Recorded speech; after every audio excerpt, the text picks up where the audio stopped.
Si tu veux supporter la vie, sois prêt à accepter la mort. Bonjour tout le monde, je m'appelle Béni Esther Louvezo et si je suis là cet après-midi, c'est pour vous parler de quelque chose qui m'est vraiment très important. Alors, comme je l'ai bien dit au début, ce sujet va peut-être vous choquer. Pour certains, c'est peut-être sans importance, mais après, pour d'autres, c'est sûrement pour vous aider aussi parce que moi, j'ai traversé des périodes vraiment sombres et j'aimerais, à travers cette vidéo, vous aider. Et voilà, c'est la mort, le sujet du jour. On va parler de la mort. Pourquoi la mort? Parce que déjà, j'ai perdu mon père quand j'étais en troisième. Oui, on va se dire que voilà, pourquoi est-ce que celle-là, elle veut parler de la mort? On sait très bien qu'il y a eu beaucoup de gens qui ont perdu des proches. Mais après, pourquoi ça? Si je veux parler de ça, c'est parce que je sais que de nos jours, il y a des gens qui, euh, qui se sont vraiment défacés, ils se sentent vraiment pas bien parce qu'ils ont perdu soit leur mère ou encore les deux parents, papa, maman, ou encore leurs grands-parents, leurs petits frères, leurs petites sœurs. Et du coup, moi, c'est par rapport à mon expérience que je veux vraiment aider une personne ce soir ou encore cet après-midi. Et ça dépend de là où tu te trouves parce que chez moi, il fait encore jour. Alors, je suis en troisième et je perds mon père. Comment je perds mon père? Il était malade bien évidemment, mais après sa mort, elle était inattendue. Il est mort devant moi, il a agonisé et c'est quelque chose que je ne pourrai jamais expliquer parce que ça fait tellement mal. Et aujourd'hui, Dieu merci, j'apprends à surmonter ça un peu plus chaque jour. C'est pas facile, mais on apprend avec tout ce qu'on apprend tous les jours. On essaie vraiment de travailler sur ça. Alors mon père, il fut un brasseur et il est décédé devant moi. C'est vrai que ça fait quand même bizarre de dire ça, mais voilà, il était malade. Et le jour qu'il décède, on était ensemble dans sa chambre. Il était avec moi, il me parlait, il me conseillait. Et moi, en tant qu'enfant, je ne comprenais pas vraiment parce que j'étais encore jeune. Même si on est en troisième, on est vers le pas du lycée. C'est vrai, mais on n'est pas encore totalement grande fille pour comprendre tout ce qu'on doit comprendre. Donc du coup, mon père, il était là, il me parlait, il me donnait des conseils. Moi, je disais, mais papa, attends, pourquoi est-ce que tu me dis tout ça? Il me dit, ma chérie, la vie est parfois courte, laisse-moi juste te parler. Du coup, on parlait. Et ce fut un 30 octobre. Et donc, mon papa me parlait. Et c'était même un dimanche. Et du coup, vu que, comme tout autre enfant, on doit normalement dormir avant 22 heures parce que lundi, c'est l'école. Et donc, maman nous envoie au lit, on va dormir. Et comme Dieu ne ment jamais, moi, je n'étais pas calme. Je suis partie dormir, je n'étais pas calme. Et quand je vais dormir, si en fait, dans mon rêve, je fais un rêve où ce sont des gens qui pleurent autour de moi. Ils me disent, mais pourquoi toi tu pleures pas et tout. Et moi, je ne comprenais pas. Et du coup, je me suis réveillée. Il était, je crois, 1 heure, 2 heures comme ça. Bon, pas moyen de sortir, il se faisait tard et tout. Du coup, je suis restée là dans la chambre. Et voilà. Et c'est vers 2 heures, 3 heures que ma mère commence à pleurer. Ma mère pleure, il y a mes soeurs qui pleuraient également. Et moi, en fait, moi, je comprenais pas. Je me suis dit, mais qu'est-ce qui se passe? Et donc, quand je viens là, je rentre dans la chambre, c'est mon père qui agonisait. Et moi, j'étais là, je dis, mais papa, qu'est-ce qui se passe? Il me disait, je crois que c'est vraiment la fin. Je dis, papa, tu peux pas nous laisser comme ça, nous sommes encore tout jeunes, reste avec nous. Vous voyez ce que ça fait, vous êtes là, vous paniquez, votre maman, elle ne sait pas quoi faire, elle ne sait pas qui appeler. Il y a des gens autour, mais vraiment, tu te sens vraiment dévasté. Et donc, moi, j'attrape la main de mon père, je dis, papa, s'il te plaît, ne me laisse pas.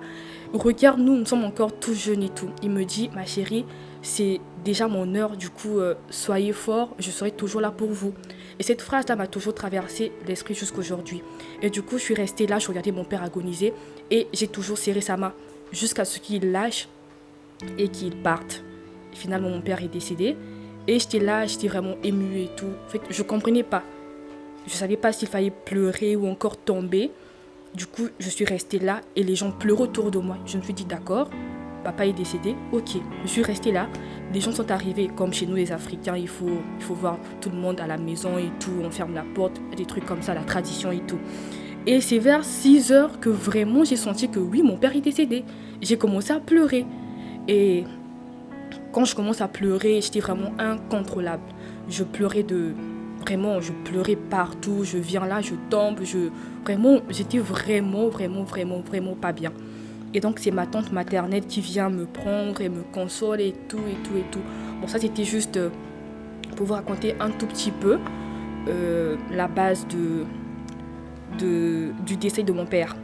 Et donc, c'est vrai que quand un proche décède, surtout quand c'est papa ou encore quand c'est maman, ça bouleverse vraiment le tournant de notre vie. Même lorsqu'on est très jeune, c'est vrai qu'il faut parfois accepter tout ce qu'on dit, mais est-ce qu'on le veut vraiment? Non.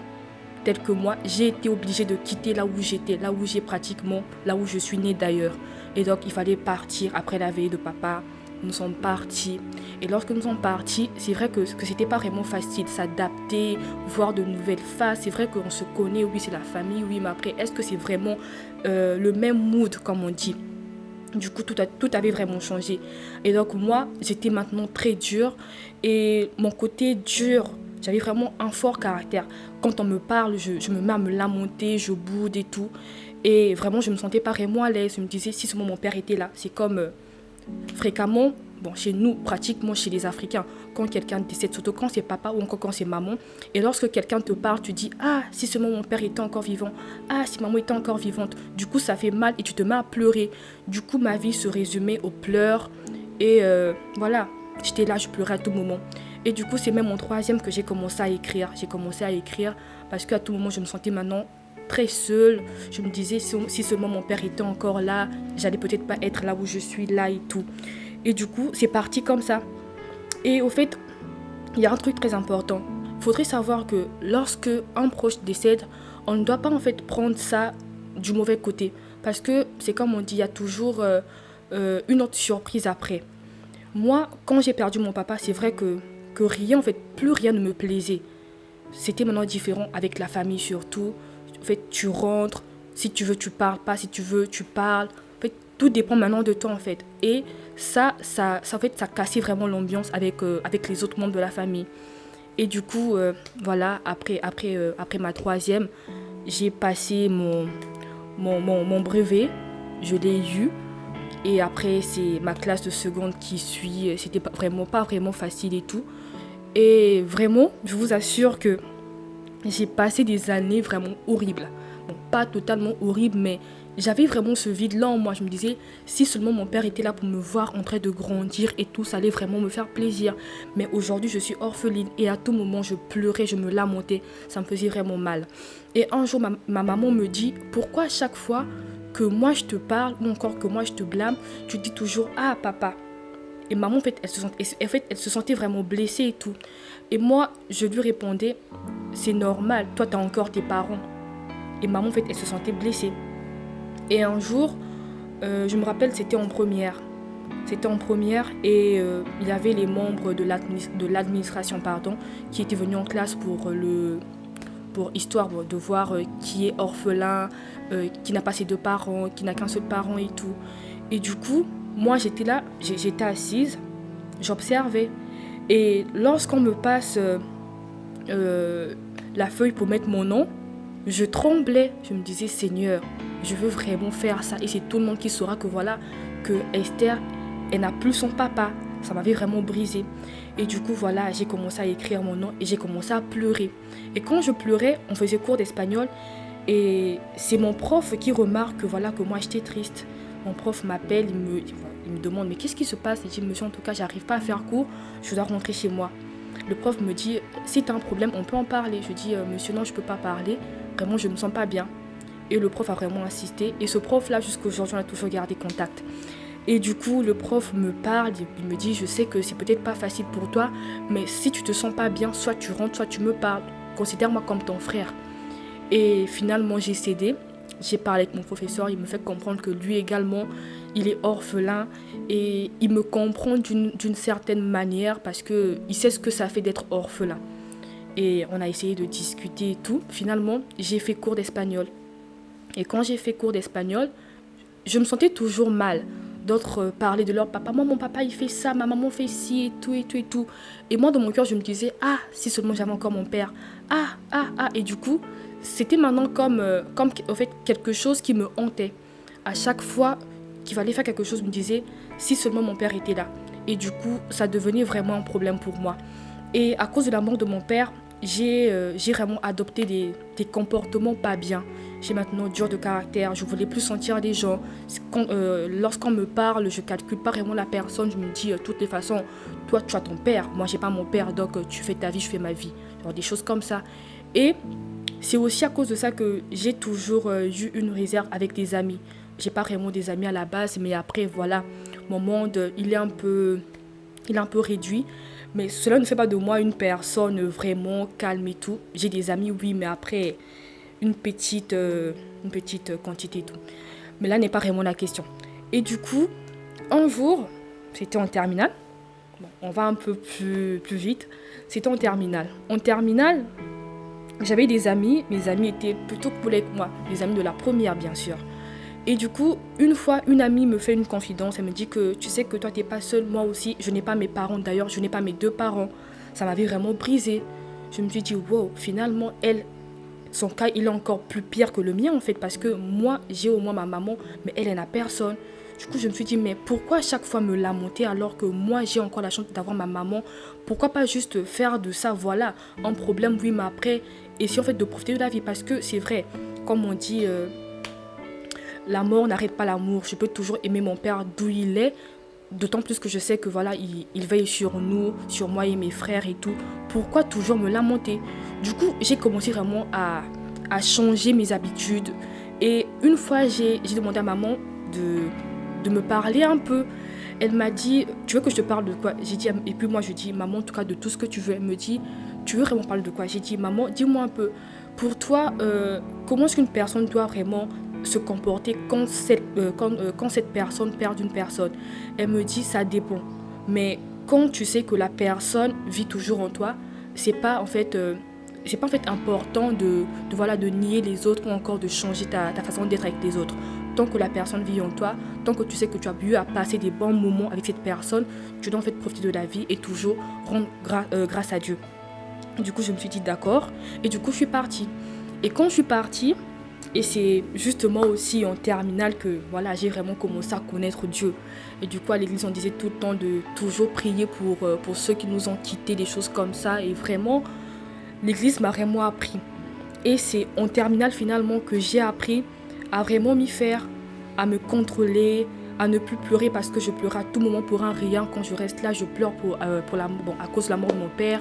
Je me lamentais, des trucs comme ça. Et du coup, c'est finalement en terminale que j'ai commencé à changer ça.